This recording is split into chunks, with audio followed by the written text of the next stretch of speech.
আজকের দুপুরের খাবার চিংড়ি মাছের মাথা দিয়ে কলমি শাক ভাজা, আর পাশে রয়েছে নিম বেগুন, আর তার পাশে রয়েছে আমের চাটনি। গরমকালে একটু চাটনি তো রাখতেই লাগবে, খুব শর্টকাটে ছেড়েছি।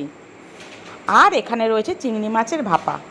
যা গরম পড়েছে, রান্নাঘরে মোটে থাকতে ইচ্ছা করছে না।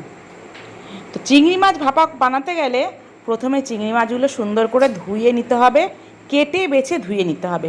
আমিও তাই করেছি যথারীতি। তারপরে এটাকে নুন হলুদ মেখে নিতে হবে। আমি চিংড়ি মাছের লেজের খোসাটাকে ফেলিনি, কারণ ফেলে দিলে সেটা বড্ড ছোট ছোট দেখতে লাগে। এবার আমাকে কিছু মশলা করে নিতে হবে। এখানে রয়েছে নারকেল ফালি করে নিয়েছি, আর সর্ষে, জিরে আর কাঁচা লঙ্কা।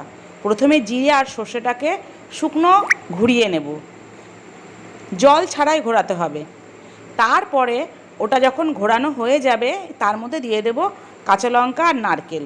এটাকে পেস্ট করে নেব, আর বেশি জল দেব না, অল্প জল দিয়ে একটা কাদা কাদা পেস্ট করে নিতে হবে। শিলনোড়ায় বাটলে বেশি ভালো লাগে খেতে, কিন্তু যাই হোক, এখন তো শিলনোড়া বাটাবাটি পর্ব উঠে গেছে। এবার একটা টিফিন বাটি নিয়ে নেব, তার মধ্যে পেস্টটাকে দিয়ে দেব, দিয়ে কাঁচা তেল, নুন, হলুদ, একটু সামান্য চিনি দিয়ে ভালো করে হাত দিয়ে মেখে নিতে হবে। কারণ কি, হাত ছাড়া তো এগুলো হবে না। যতই তুমি চামচ দিয়ে মাখাও, হাত দিয়ে মাখানোর ব্যাপারটাই অন্যরকম থাকে। তা হাত দিয়ে মাখিয়ে তারপরে দিয়ে দেবো কাঁচা তেল আর কটা কাঁচা লঙ্কা ভেঙে দিয়ে দেবো, দিয়ে ব্যাস ঢাকা দিয়ে দেবো। ঢাকা দিয়ে কড়াইয়ের মধ্যে আমি বসিয়ে দেবো। এরপরে কড়াইয়ের মধ্যে গরম জল বসিয়ে দিয়ে একটা স্ট্যান্ড দিয়ে ব্যাস বসিয়ে দাও ঢাকা দিয়ে। থালাটা আমার সেট না হওয়ার কারণে থালাটাকেও চেঞ্জ করতে হয়েছে, আর এদিকে স্ট্যান্ডটাকেও চেঞ্জ করতে হয়েছে। 20 মিনিট মতন ভাপাতে বসানো ছিল।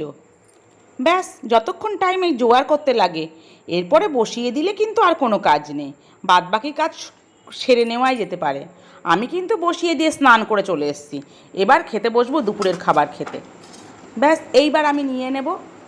দেখতে যতটা সুন্দর হয়েছিল, খেতে কিন্তু সত্যি দারুণ হয়েছিল। আমার কিন্তু আকপাতে শাক আর তেতো খাওয়া হয়ে গেছে। এইবার নিয়ে নিলাম চিংড়ি মাছের ভাপাটা। ও হো, দেখতেও যেমন সুন্দর হয়েছিল, খেতেও সত্যি সুন্দর হয়েছিল। এখনই আমি এডিট করতে বসে আমার জিভে যেন জল চলে আসছে। চিংড়ি মাছগুলো নরম এত সুন্দর হয়েছিল, পুরো মাখনের মতন।